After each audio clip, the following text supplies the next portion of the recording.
नमस्कार मित्रों, आप सभी का स्वागत है संप्रभा के YouTube चैनल पर।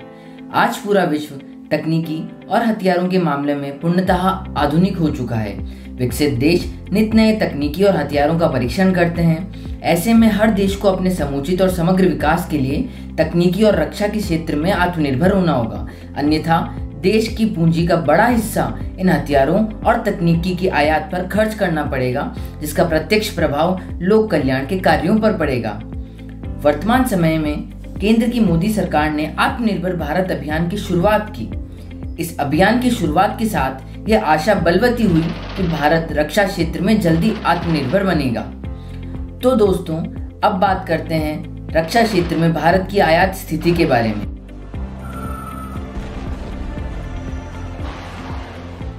Stockholm International Peace Research Institute की वार्षिक रिपोर्ट के अनुसार भारत सैन्य क्षेत्र में सबसे ज्यादा खर्च करने वाला दुनिया का तीसरा सबसे बड़ा देश है। भारत में साल 2019 में डिफेंस क्षेत्र में $71 बिलियन खर्च किया। अभी तक भारत सैन्य उत्पादों की सबसे ज्यादा खरीदारी रूस से करता है। उसके बाद अमेरिका, इजराइल व फ्रांस का नंबर आता है। इस समय भारत का रक्षा क्षेत्र में पूंजीगत व्यय 60:40 के अंदर बटा हुआ है, अर्थात 60% धन विदेशों से हथियार खरीदने में व्यय की जाती है व 40% धन घरेलू उत्पादन के लिए। आत्मनिर्भर भारत के तहत रक्षा मंत्रालय ने एक बड़ी पहल की है। रक्षा मंत्रालय ने 101 सैन्य हथियारों के आयात पर रोक लगा दी।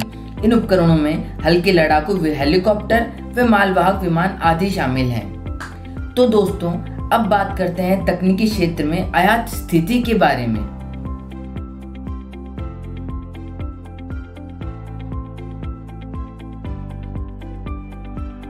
तकनीकी क्षेत्र में भारत ज्यादातर चीनी आयात पर निर्भर है, चाहे मोबाइल हो या फिर इलेक्ट्रॉनिक गैजेट्स या फिर ई कॉमर्स, सोशल मीडिया आदि में कई कंपनियां लगी हैं, जिनमें अधिकांश में चीन का निवेश है। आत्मनिर्भर भारत अभियान तकनीकी क्षेत्र में आत्मनिर्भर बनने पर जोर देगा, जो कि हमारे लिए एक नई आशा की किरण दिखाई देती है। So friends, let's talk about other initiatives to modernize defense industry. The first is a strategic partnership or SP model. It identifies a few Indian private companies who would initially tie up with global original equipment manufacturers to seek technology transfer to set up domestic manufacturing infrastructure and supply chains. The second one is artificial intelligence in defense. N. Chandrasekharan Task Force was set up in 2018 to study implications of AI in national security. Defense Artificial Intelligence Project Agency was created in March 2019, where DAIPA aims for the greater thirst in artificial intelligence. Defense Innovation Organization.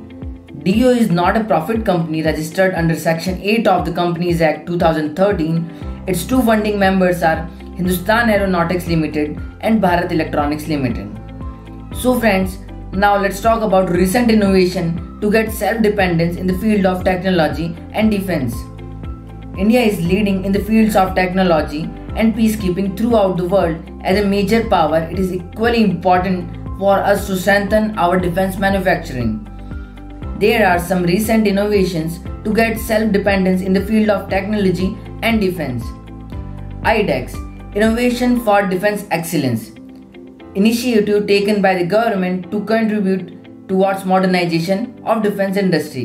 It was launched by the government in April 2018 and aims to promote innovation and technology development in defense and aerospace by engaging industries, and it will be funded and managed by DO. It will set up defense innovation hubs throughout the country to provide necessary incubation and infrastructure support to the startup in defense area. It will provide the engaging industries with funding and other support to carry out research and development. The Defense India Startup Challenge (DISC).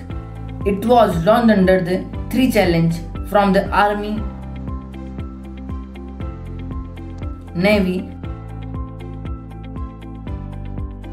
and Air Force were thrown open to get new innovation and startup ideas. क्या भारत ये सपना नहीं देख सकता कि हम दुनिया में स्टार्टअप की दुनिया में भारत नंबर 1 पर पहुंचेगा?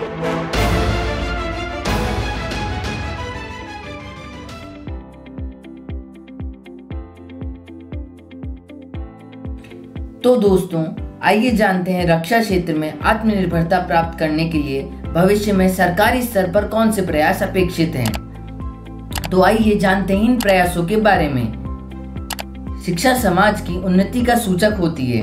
हमारी नवीन शिक्षा नीति 2020 के आधारभूत सिद्धांत कौशल युक्त शिक्षा के प्रावधान के लिए प्रतिबद्ध है। अतः सरकारी और निजी स्तर पर इसके समुचित नियमन के प्रयास किए जाने चाहिए ताकि भारत की कक्षाओं में छात्रों को ज्ञान का सिंक बजाने की बजाय कौशल स्रोत बनाया जा सके। भारत प्रतिभाओं का देश है। हमारे तकनीकी संस्थानों में अध्ययनरत विद्यार्थियों को भारत रत्न पूर्व राष्ट्रपति अब्दुल कलाम जैसे प्रेरक व्यक्तियों के बारे में बताना चाहिए, जिन्होंने वतन की सेवा की खातिर विदेश की सैकड़ों कंपनियों के प्रस्ताव को अस्वीकार किया। Smiling is a fantastic thing. If you smile, the whole day will be smiling. If you don't smile, they will not smile. So it's like, make it a habit to smile. It creates a lot of friendship, lot of happiness. Where there is righteousness in the heart, there is beauty in the character. When there is beauty in the character, there is harmony in the home. When there is harmony in the home, there is an order in the nation. When there is order in the nation, there is peace in the world. साथ ही सरकार को भी कोशिश करनी चाहिए क्यों न विद्यार्थियों का अध्ययन पूरा करने के पश्चात देश में ही अपेक्षित वेतन या पैकेज पर काम मिल सके, ताकि देश की मिट्टी के लिए ही वह काम आ सके। रक्षा उपकरणों के निर्माण को सरकारी क्षेत्र में केंद्रित करने की बजाय देश के ही निजी उद्योगों को भी इसमें शामिल किया जाना चाहिए। रक्षा एवं तकनीकी क्षेत्र में नवाचार करने वाले वैज्ञानिक विद्यार्थियों और अन्य प्रबुद्धजनों को समय समय पर पुरस्कृत करना चाहिए। निर्माण किए जाने वाले उपकरणों एवं वस्तुओं की गुणवत्ता मानक वर्तमान में विदेश से प्राप्त किए जाने वाले सामान से अधिक होने चाहिए ताकि हम सक्षम एवं समृद्ध हो सके। तो मित्रों, आज हम लोगों ने जाना कि रक्षा एवं तकनीक क्षेत्र में भारत एक बहुत ही बड़ा निर्माता बन सकता है। कुछ कदम तो उठा लिए गए हैं, आइए कुछ कदम हम उठाते हैं और भारत को विकासशील देश की सूची से निकालकर एक विकसित देश की सूची में ला खड़ा करते हैं और अपने सपने को साकार करते हैं। तो मित्रों, अब यहाँ तक पहुँच चुके हैं तो हमारे चैनल संप्रभा को YouTube पर सब्सक्राइब कीजिए, हमारे वीडियो को लाइक कीजिए, शेयर कीजिए और हमें Instagram पर भी फॉलो कीजिए। लिंक डिस्क्रिप्शन में दे दिया गया है। धन्यवाद। आप लोगों का दिन मंगलमय हो।